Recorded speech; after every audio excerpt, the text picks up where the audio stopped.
Hi, everyone. It's such a privilege to have all of you in the room today, and such a privilege to have you, sir, in the room as well. Thank you so much, Nara Lokesh, for taking the time to be here with us today. And we have a really exciting discussion because I remember this, when we first met, and I remember your vision for Andhra, for Mitra that we talked about for the state of Andhra. And what you had talked at that time was one single WhatsApp number for all citizen services. And your goal was really simple, which was to simplify governance and enhance, citizen service accessibility. So could you talk about how you came up with this idea to begin with? Because this was quite transformative because we were having some pilots, but this was the next leap. No, thank you, Sandhya, for hosting me. The idea came about when I did my Padayatra, where citizens would ask me that I would push a button and I get groceries to home, or I get a taxi, or I can watch a movie. So why is government not proactive in delivering services?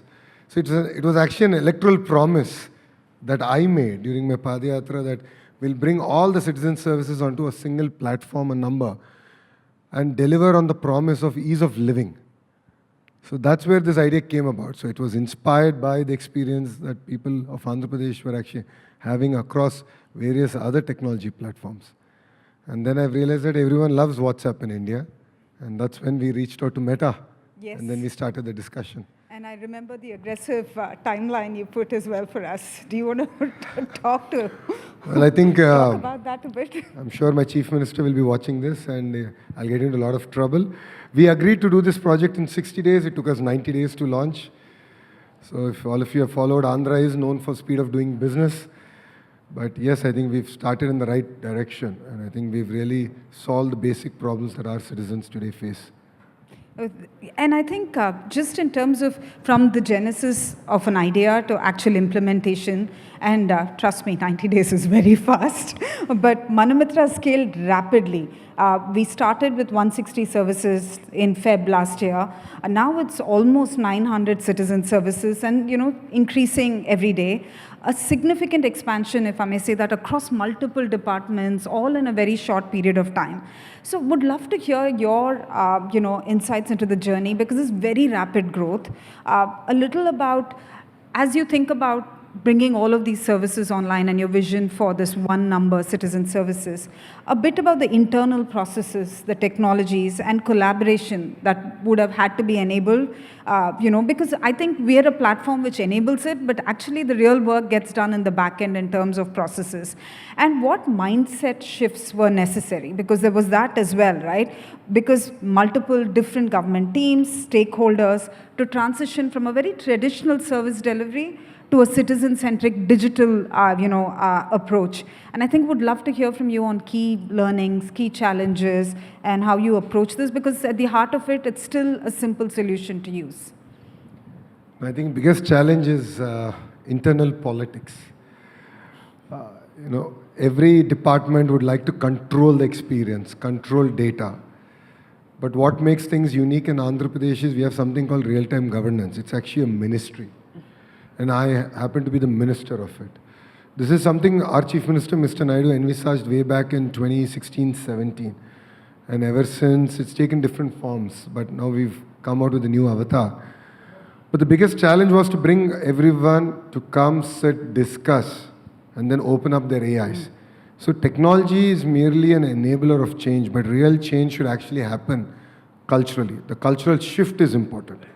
So that's where I had to sit with the various ministers, ministries, secretaries to have a very open conversation that this is going to be a politically important subject for us.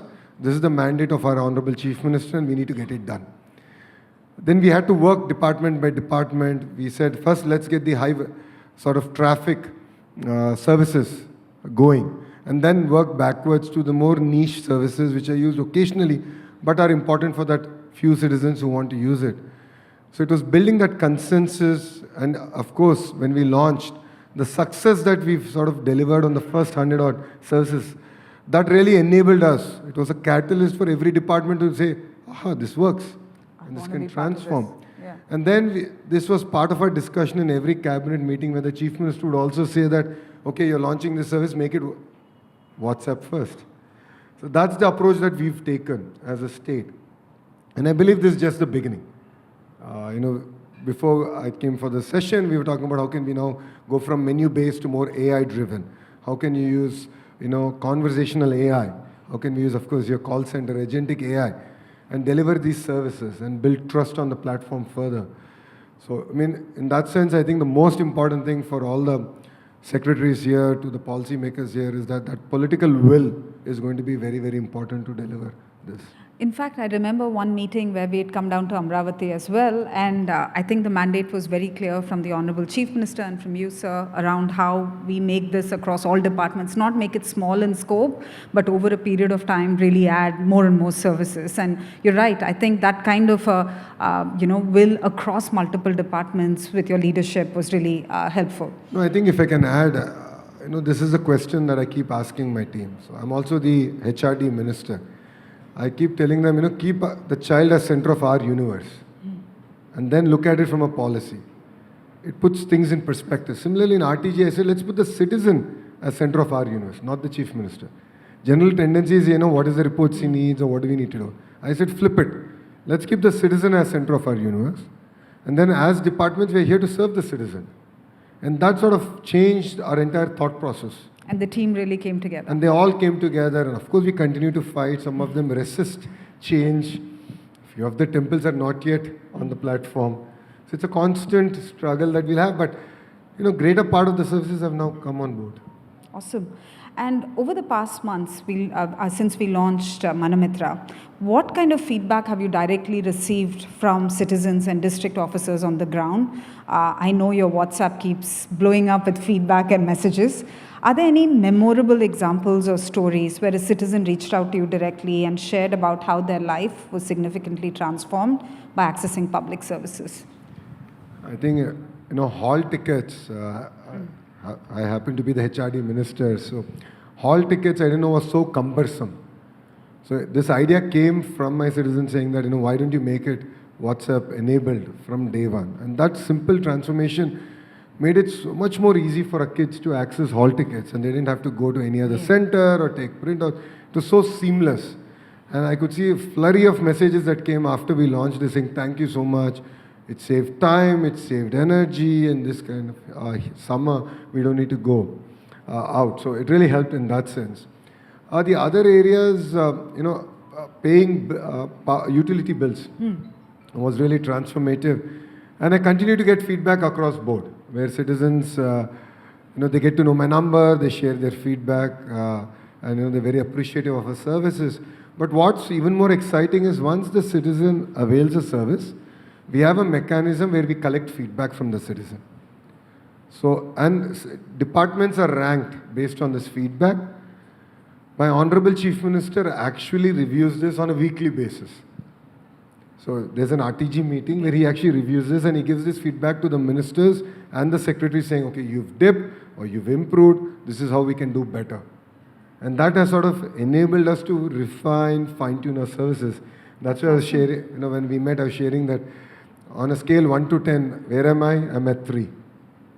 I need to now, really improve to the next level. Though my citizens have rated us at 8.5, 9, but as a minister, I believe that we can do better. We can really, unlock the potential of AI in that sense.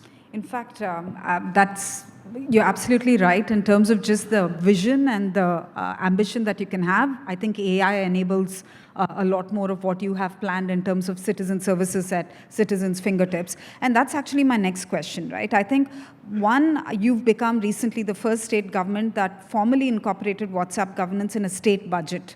And we saw that, come through this year. We already have conversations with your team. We're also in conversations with your team on how we can leverage AI for better experience for the citizens, and you just talked about that. So what new features or integration do you think, and you touched a little bit, maybe if you can elaborate, that can make Mitra even more impactful for citizens? What's your vision there? And can you share with us how the state plans to integrate more advanced features, such as AI-powered personal assistant, predictive alerts, secure digital certificates on QR codes? There's a whole bunch of things technology now makes possible. So, and I know you're a technologist, so how do you think about that? And as a sharing, every industrial revolution has created more jobs than it has replaced. But it has created these jobs in geographies where they were ready for that industrial revolution.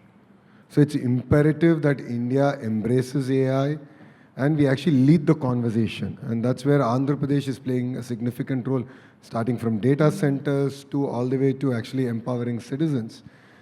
Saying that, I believe that AI is here, and the entire data lake project is that where we are ensuring that the data gets tightly integrated and keeping again a citizen as center of our universe in terms of delivering services.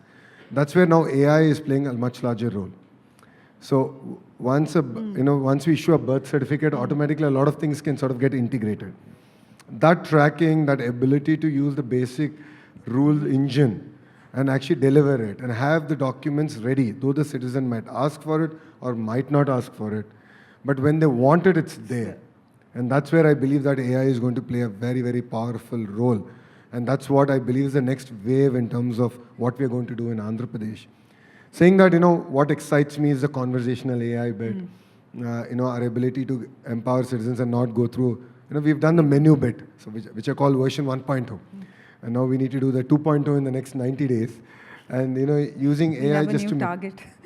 I think my team is here already, so they're writing the minutes down. But 90 days, I think we can do the AI bit where it becomes a lot more easy. The experience can become a lot more easy. The third part and the most important part is when there's a financial transaction. How do you give that sense of confidence and trust to the citizen? That yes, you're paying to the government, it is secured, and that is going to require a lot more sort of collaborative workshops, engaging citizens, giving them that comfort. So people are going to know how much they're due in terms of power bill or property taxes, but then some of them still are like, okay, I rather pay manually because we have to build that trust factor as we go. So I think that's the next focus area for us in terms of taking Mitra 2.0. 2.0. So we are at about 30% of us households using Mitra, and we want to take this to now 100%. So that's why we're going to back it with a sort of a door-to-door campaign to explain this to our citizens, and anyone who has a doubt, we can actually sort of give them an idea of how to use it, if required, do some use cases then and there.